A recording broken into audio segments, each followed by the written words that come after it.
Hello, everybody. Welcome to the Superman and Lois Retrospective, the series that I forced my way onto, skin and bones. I came on here and said, "You better let me on this show, or I'm kicking your ass," and I'm Wow. here now. So, welcome to episode 2. How is everybody today? Wow, I'm that wasn't a wonderful. bad intro. We It might wasn't let a him bad do that intro more at all. often. Yeah. My day is fine. That I was think pretty my good. glasses are crooked, and there's something on them. I need new glasses. I've been coloring them in with a black mark, and then I got bit by a mosquito in the face. But other than that, I'm cool. Work was fairly easy. Can you imagine if a mosquito tried to bite Superman on the face? Its pincers would break. Oh yeah, the It mosquito. die, yeah. Mosquito It would was die. Yeah. Yeah. God, now I want to see that. Damn it! I hate that I hate that I visualized that. Anyway, Which Superman would you want to see that with, though? that's not important. I think it is. Uh, But Superman and Lois, season 1, episode 2. Upon Heritage. Heritage, yes, upon my rewatching of it, which just happened on my way home in the car. While driving, I just had it in the little holder and I'm listening. No. Honestly, I got up until the point where Superman just caves a hole in the Lexo armor, Okay. thinking Yeah. that he was in there. That's as far as I got. But I love the way Lois is the one to start this episode off and narrate it, as juxtaposed against the very first episode where it's Clark doing the narration. Right. But they're we get- both in the title, so it makes Yeah. sense. Yeah. They're still getting acclimated, moving to Smallville, the transition of it all. We see the boys, just trying to deal with everything. One thing that I noticed and that I'm remembering for my love of this show, I love how the boys genuinely love and care for each other. Yes. Yes, Yeah. they have their sibling bickering moments, but I love how they love and care for each other. Yeah. They When feel like real brothers. yeah, Yes, when Jordan yes. comes back from the fortress, the first time, and they run to each other, they greet each other, they hug each other. I like those little Yeah. moments. I like how the camera, they're not in focus. They're not the main focus because Clark is talking to Lois, but you see them in the distance. You see them embrace each other. You hear them, just talking about what happened. I love that. It's just, Yeah. that's one of the traits that I instill in my girls always, no matter what happens.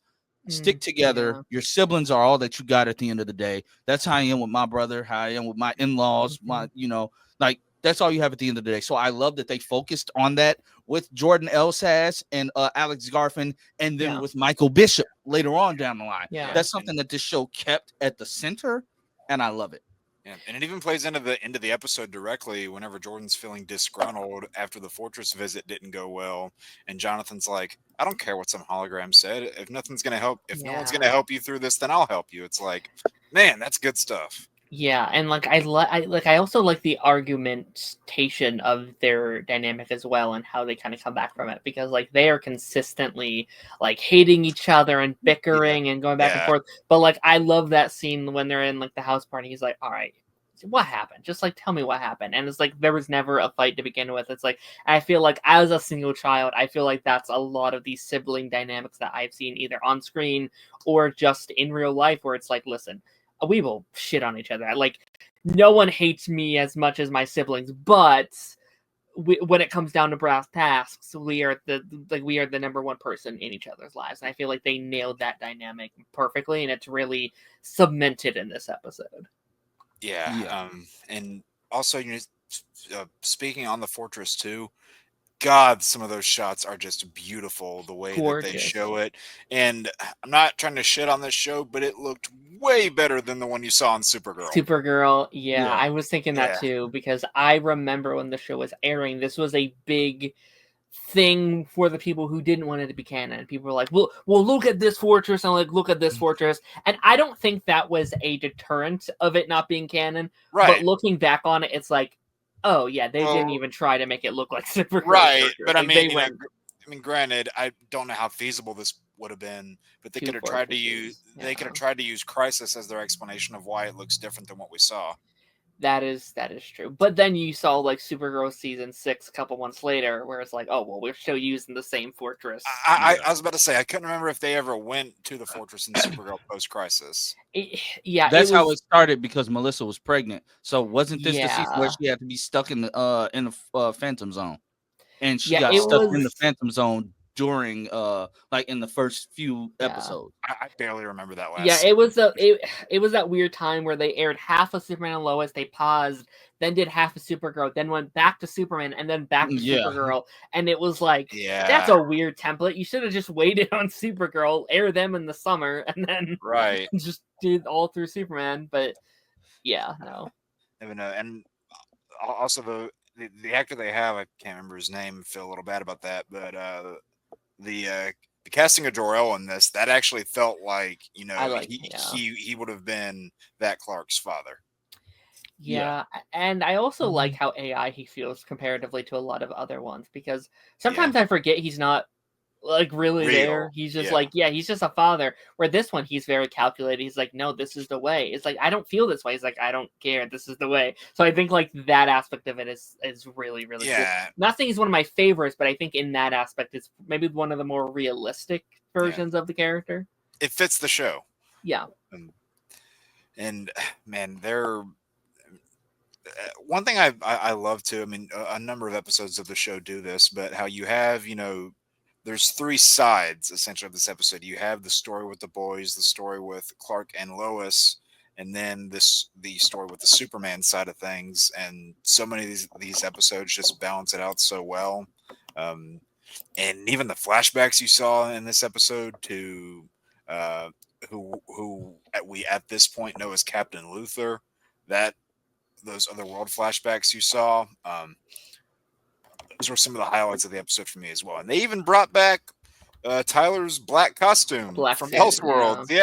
They just reused the resource. So I remember going back and seeing that. I'm like, oh, it's a really smart way to save your budget, because they're like, we already made this suit 5 years ago. I remember that airing and me just like losing my mind that this was the storyline we were choosing to do season 1 of the show. And like at the time, we didn't know what was going to become of that. I honestly thought that was going to be the season 1 villain. I thought like, oh, we're doing this Luthor thing and he's going to come up through a portal. He's going to invade, you know, like that's kind of where we were at the time. But I think how they introduce, and I'm not sure how much you guys talked about like the Luthor stuff last week, but like how they introduced Luthor, how they introduced this masked figure, and then this episode they double down on it, and you really sympathize with this masked Luthor so much. You're like, wait, does he have a point? Will our Clark turn evil? Does he have a point?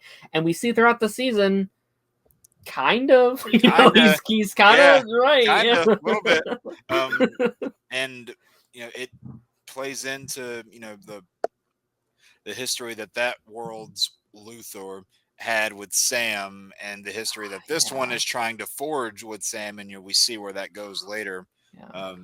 And speaking of Sam, I think we get one of the best moments in this episode where he confronts Clark about telling the boys. I was just about to bring that up. Man, I love that moment so much. That gives you that, and that's one thing that I always loved, because I remember talking to my wife about it when Dylan Walsh was first cast. I'm like, he looks like he's going to give us the classic hard ass General Lane, the one who, you know, doesn't take any mess, doesn't really too much care for Clark or, you know, Superman. He's an asset. He works for him. That's about it. That's their relationship. You know, he cares about his daughter more than anything. And in that one interaction alone, you get that, but at the same time, you get more than that. He's still a caring father. He still cares about Clark as his son-in-law. He cares about his grandsons. He knows the limitations that Jordan has. He knows that Jonathan was going to go far in football in Smallville. He knows that their lives are there. He knows that Lois and the Daily Planet, that's her life. That's all she knows. He knows all of this, and he's letting Clark know. But the fact that he can see it in Clark's face that, oh, you're hiding something from me. You're keeping something from me. You told the boy Yeah. his intuition, the fact that he's very smart. He can look and see directly. He's not scared of the fact that, oh, you're Superman. No, you're my son-in-law. You're the guy who I let marry my daughter, who I gave the blessing to. The fact that he can see through you like that is insane. Yeah. Clark, Clark, you have a poker face. You can fake out anybody, but you can't fake out your father-in-law. No. That plays once into they know, the they whole know. Right. Yeah, that's the whole family aspect of this show that I love. I love that. And they're not trying to tear each other down. They're just trying to do what they see as best for their family in their own eyes. Because, Sam even says, I've seen the toll this life's taken on Lois over the years. Now you're going to put the boys through that too. He's not trying to be an ass or anything. He's coming from a place of genuine concern. Now, granted, he doesn't always go about it in the best way, as we see, later in the season. But, those interactions between him and Clark, they don't end in that episode either. The drama doesn't end there. It continues. And that's what I feel like some of these shows did very poorly on the two opposite ends of the spectrum. You either had the drama drag out too long or wrap up too quickly. And this show plays it out so well. Yeah, I really like what they do with like Kryptonite in this episode and just the show as a whole. This is a very long-winded Superman. Been doing this for a while, so it makes sense Kryptonite wouldn't be as accessible. But I like it's not around, not because we used it all up, because Sam was gathering it all up for the last. Like take this piece and this piece and this piece.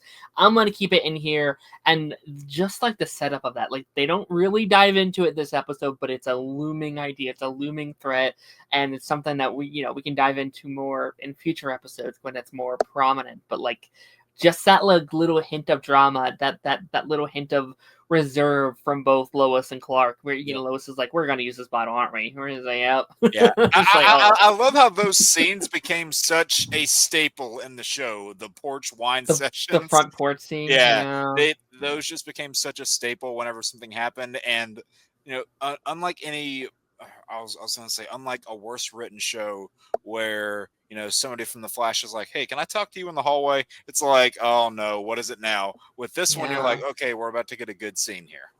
It feels natural. It doesn't feel like, okay, it's this time of the episode. It's like, no, it's just, it's like, all right, time for your it's 12 o'clock. Oh yeah, it's time for the talk. Yeah, like time for your hourly lecture.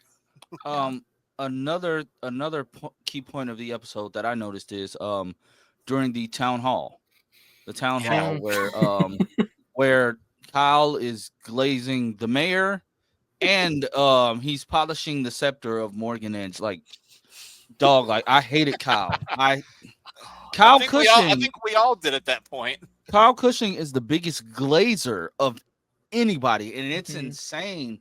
Like, you played this role to a T, dog. Like, Eric Valdez. He understood. Eric Valdez. Like, I've never seen anybody glaze a grown man like this in my life. Well, I mean, to this extent, it's insane. Like, I kind of really disagree, because I think he's, especially now, he's such a good representation of so many American men. You're right. You know what I mean? Yeah, were they preparing us? I think I really do like his arc this season, and even these last couple episodes, because yes, he's a representation of a lot of people and their beliefs, and how they can be blinded by personality. This is the way they think. It's hard to move, and I that's what makes me love Kyle even more, because we slowly see him, like, once he wakes up, it's like, fuck, okay, I need to change how I view the world. But I also like, in these first two episodes, he's not this like one-dimensional, I'm an asshole character and that's it. He's a loving father, he's a good man. Like, I like that scene with him and Lois, where they're arguing back and forth, but he's like, okay, you are still my friend, here's your food, have a good day. And there's a reserve there, because he wants to push forward, he wants to prove his point, but he also knows that will make him an asshole, and he's like, I have to leave this situation or I will get heated here. And that's how I think you build a really good character. It's not this one note character arc, he has a bunch of layers to his character, which I quite enjoy. You want to know what else I never understood why they had to do this with Kyle, and honestly multiple CW shows did this. I don't understand why it was a staple to where they had to make every Latino father constantly refer to their daughter as Mija. Mija, Like, yeah. why did they Mija. keep doing that? Mija. Jake, you weren't here for Lance's like 20-minute Kyle Yeah. impression sessions we were doing for like all of season 3 and all of season 4. God, Yeah. Oh my god, it's and again, Kyle is a weird character, which again I bet we'll talk about more as we get further in. Oh yeah. But like Kyle is like inconsistent, the character where it's like I either love you or I hate you. Like and sometimes I'm in between, and like every episode I was like, all right, which Kyle am I getting this week? Which version of you am I getting? Yeah, but no, I think that stuff was particularly strong, and you know the I love to at that town hall sequence you have the version of Lois that Love it. wants what. I love that scene. That's all. Sorry, go Like ahead. the version of Lois that wants to express the truth and dig for it, but she's harboring a pretty big secret herself. And then you have somebody like Chrissy in that who is like wants to dig after the truth but has no secrets. So it's like these two people who want the same thing, but one of them is being held back by something, and you see what that does to their connection over the course of the season, to where Lois can't exactly be the version of her that Chrissy idolizes, and it creates good drama. Yeah, and I think this is a really good episode, really showcasing who Lois is as well. Like she is this person, I think Rachel got a lot of compliments this season of how they wrote her to be this journalism first and this great, version of the character, which I 100% agree. But I also think this isn't Rachel, this is Elizabeth. No. I know. I'm saying people were saying that about Rachel this year. I'm saying I think Betsy also does that to a T. Like I think they show how despite everything else, she craves the truth. She trays like getting down to the brass tacks. And she would like even if everyone is telling her don't do this, she just can't fucking help herself. Has to. Yeah. She's like, fuck, all right, I have to do it. Right. And even Clark, he's like, okay, you're gonna do this anyway, you're not gonna listen, so maybe try to do like this and this. He knows she's going to, no matter what he says. Even with all his powers, he can't stop it. And I love that Morgan Edge scene where it's like, that's my favorite thing about Lois Lane. She'll tell the truth even if it's to her own employer. And it's like, right, it's so good. I will say, Bitsy is the reason why this show will have the lasting legacy that it does. Yeah, Elizabeth Tulloch's tenure, time, whatever you want to call it, as Lois Lane is easily gold standard.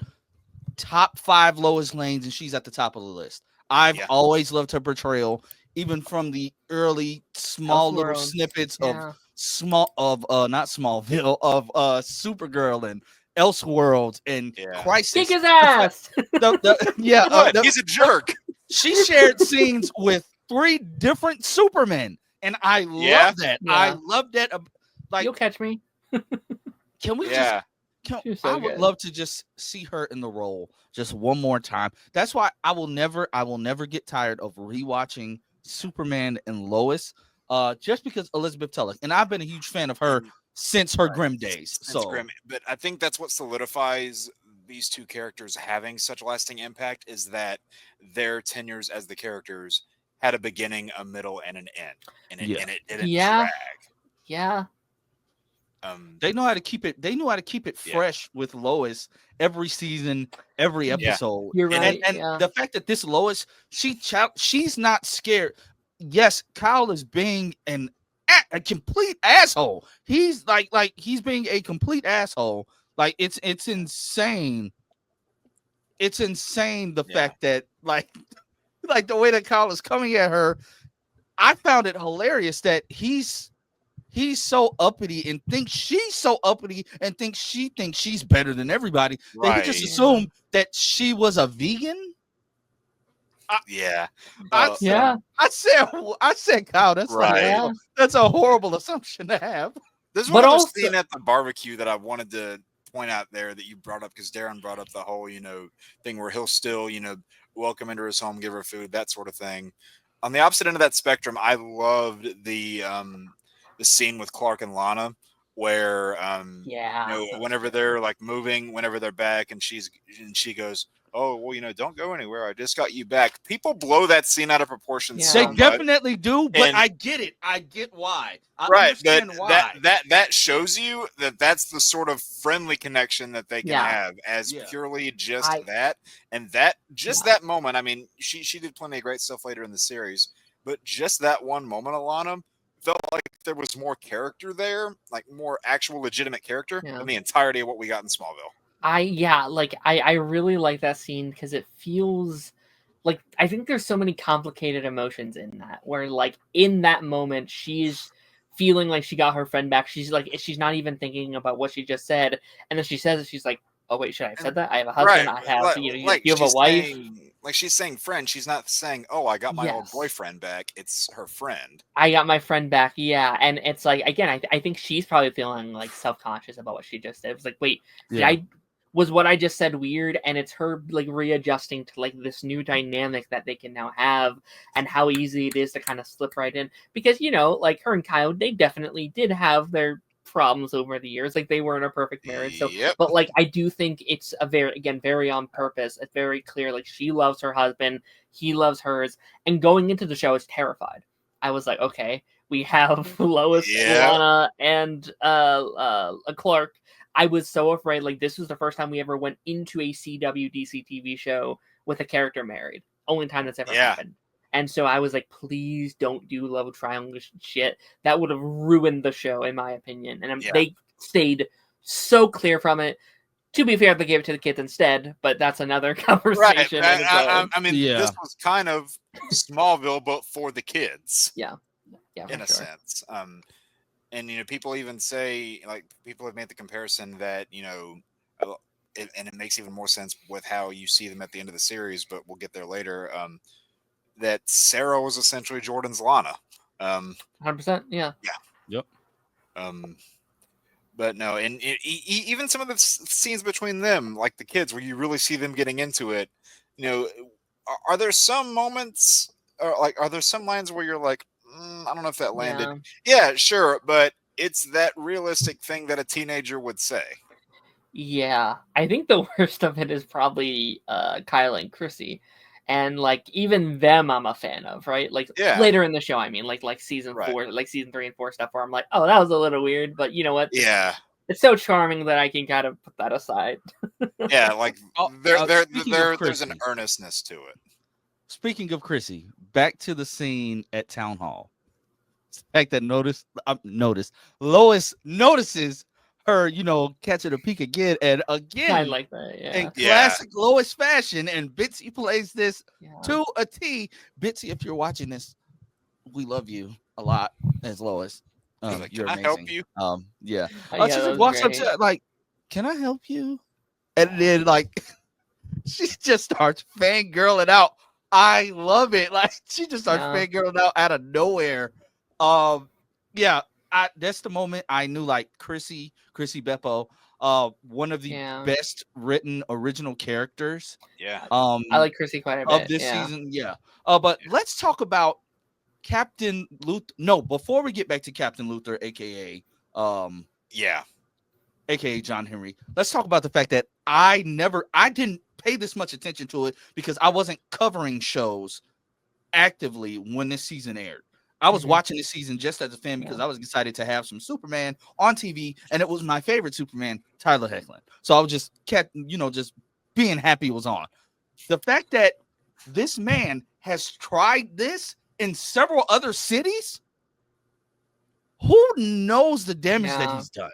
He's tried this in several other cities over the years, and I didn't piece that together until I was actually sitting and listening to it, like just brain completely like trying to catch like little bits and pieces. And Lois says, what happened in New Carthage and all the other cities? I said, bro. And then he talked about like putting workers in the mines or whatever. I'm like, bro, you were looking for this stuff for years. And then it pulled me in. He's been trying to find his family for years. He's been looking for Clark for years. He's been trying to do this. That's like, talk about determination. Yeah.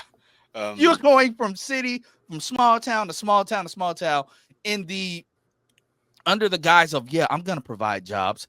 And lo and behold, the one person that figures out you're full of shit is Lois Lane. Like Yeah. that, great storytelling all around. Like And I love the helping bit. you Yeah. cold. I love the bit at the end of that storyline where she just walks into the planet completely Yes. narrow focused, and she's like, "That's the best thing I ever wrote. What you do with it's up to you." And she walks Yeah. away from Lar, who is very much not human, and says, and she goes, "He's going to ruin you." And without missing a beat, she goes, "Let him try." So good. It's like, I really want to man, know. yeah. I really want to know, like, Leslie Lar, from what we understand, that's the Kryptonian that's inside this lady's body. But who is the lady? I wish we could have known who she was before the Kryptonian took over her. And that's another thing that didn't quite click at first. Because when you look at kids who were exposed, they just got powers. Yeah, they were possessed. But then it pivoted to being possessed. That's one of the things that caught me off guard about the first season. And as we get deeper and deeper into it, maybe paying more attention, we'll figure it out. Maybe, like they went the whole route of, yes, we need a reason for people to start developing random powers. But at the same time, we don't. It's like they came up with an idea, but just didn't stick to it. That may be like a little nitpick, but like I said, we'll dive more into that as we go along. But yeah, like it's very interesting. Like upon like rewatching it and seeing things and picking out things that you didn't really pay that much attention to before. Yeah, this is gonna be fun. This is good. Gonna be fun. Just from a production standpoint, this episode, along with so many, really beautiful, looks incredible. Gorgeous. The fight between Superman and Luthor near the end of the episode looked amazing. I love how this is something that the show kind of does repeatedly, but whenever you see the red lights go up in the DEO, definitely not the best red light sequence we get in the show, but we'll get that later. Yeah. And it just essentially, like when I was watching this first season, because I was so impressed with the production quality, it felt like you were watching a movie every week because of how good it looked. Yeah, no, like I think especially season 1. Yeah. Polish it up a little tiny bit here and there. Like maybe some, like the lighting choices could have been a little polished up, but like you could put that in a movie theater. And I don't know, like I kind of love those golden hour looks that the Kent farm got whenever you were whenever you were opening up the episodes. It's like, agreed. Right, like it just gives you a really bright feeling as you get into the episode. Agreed. Sometimes, and it's not the whole show. I think especially season 1. Some of it does look a little gray. Sometimes, not all the time. I agree. Some of the sequences where I'm like, oh, that's looks really dark in here, right? Yeah, but, and especially as you get into later seasons, you can tell there's a little bit of muting going on. Yeah, but then that's really contrasted with some great stuff later. So it's not as if it ever ruins it. What else? The look of like pure disbelief and awe and amazement that we see from Jonathan and Jordan in the beginning when they're doing housework with Clark, and he's just like, yeah, I'll take this. Yeah, I just need the wrench, and he's just flying up, like, and they're just sitting there like, yeah, it's like they know, but they still can't believe it. I love just those small nuances, the small things that you know that you don't really notice at first, that you notice in passing. Like is top tier, and the fact that John Henry, as we know him, Captain Luthor is using non-lethal force on all these other people, and we know what he's trying to do, but I didn't peep. It's non-lethal methods, but at the same time, you were willing. You knew Clark was gonna go blow that up. There's a bomb. But it was a legit bomb. But you knew he was gonna go catch it. Yep. I caught this one scene that I thought was very interesting. Like when he's interrogating the first guy for like kryptonite, and he's such a ring away. He like raises his hands up, blast it, but then they cut away. We think that guy's dead, but looking back on it, it's like, oh, he probably like shot the ceiling or something. And it's like and then like when he blows everybody back, especially at the DOD, it's just a concussive blast. I said DO. I meant DOD. My bad. Yeah, there's so many. It's a great misdirect. It's like looking at this now, it's like, oh, all the little things that we didn't know about yet that we wouldn't get unless we like rewatch it. It's so good. And the detail that fact I that liked. John, go ahead. I was gonna say little detail that I liked whenever they show you that 7734 pendant. I kind of like the fact that if you flip it upside down, it spells hell. Um, Yeah. and that's something that I noticed the first time watching through it. I'm like, does that mean something? Yeah. But by the time the season kind of gets to where it is, it kind of does become a hell on earth in a sense because of the way that the end of the season plays out. It does make you wonder, and it's something that's really left up to imagination and on the cutting room floor. But we never really do find out if Clark on that other Earth was possessed, or just evil, or if he just decided to turn evil. I think he's just evil. If he was inherently just the Morgan Edge. I think he's like a Zod. Yeah. Yeah. I think because a lot of people are comparing him to Injustice Superman. I'm like, no, that Superman became that way because he lost Lois. Lois was clearly still there, so that wouldn't have been a reason. I would not be shocked if he if it was Zod. Like Zod came down to Earth, it's like, hey, this is who you are. Like, help me destroy Earth. He's like, all right, I have no one else, kind of thing, Yeah, that could have very well been it. Yeah, because even in the Heroes Twilight, whatever you want to call it, books, and they brought that Clark to the main, I was about to say 616 to Earth Prime when they brought the to the Earth Prime world. Yeah. Kara flat out called him Clark and he answered to it. Yeah. Interesting. So it's apparent like this was he just decided to turn, but the events, and that's what I love about the multiverse, the events kind of line up simultaneously. That way John Henry Irons can tell you that, oh, this is gonna happen, this is gonna happen, this is gonna happen. But it's happening differently. It's just crazy how that's synced up with his arrival. Yeah. That's actually crazy. Yeah. Like, I mean, like looking back on it, maybe they were setting up some kind of like crossover thing, right? Because a lot of us said like next big crossover event could be like Crime Syndicate. That's what a lot of people are saying. That could have been a really cool version of that. Like they were kind of saving that over in that pocket. Maybe that whole world has like an evil Justice League, and that's kind of how we would bring everything together. Like that could have been a cool aspect of it. Yeah, I think we pretty much hit all the major points here. You know, we hit a lot of the stuff we liked. Maybe talked about some of the stuff where looking at it at the time we didn't like it, but hindsight is 2020, and we see how it's all played out. Yeah, man, I'm having more and more fun each time we do this. Yeah, and very fun. And we got Darren down there as part of it now. Darren is added, and as time goes on, I'm not even going to say you may see more. I know our whole group of friends, we loved Superman and Lois. You see us every week on each other's podcasts, in each other's random videos or whatever. Guys, keep coming with us on this journey. Like, share, and subscribe to each of these channels if you like these retrospectives. We're going to keep going. The Arrowverse, CW-verse, early years of the DC universe on TV, it's in full nostalgia mode right now, and we're here for it. I miss this time. Like, I didn't get to do this when the shows were in their early years, so this is fun, and I appreciate you guys for just joining me in this idea. Like I said, me and Jake came up with this, and it's gonna expand to other shows later on down the line, and I'm here for it. So yeah. If only I hadn't seen that random YouTube short, we wouldn't be I know, here right? Now. I know, right? But thanks everybody for watching. Like, share, and subscribe.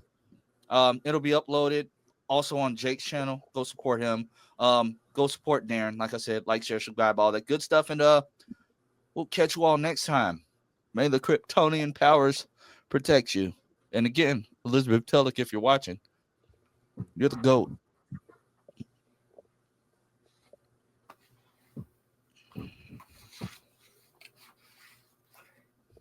You didn't end it. I know.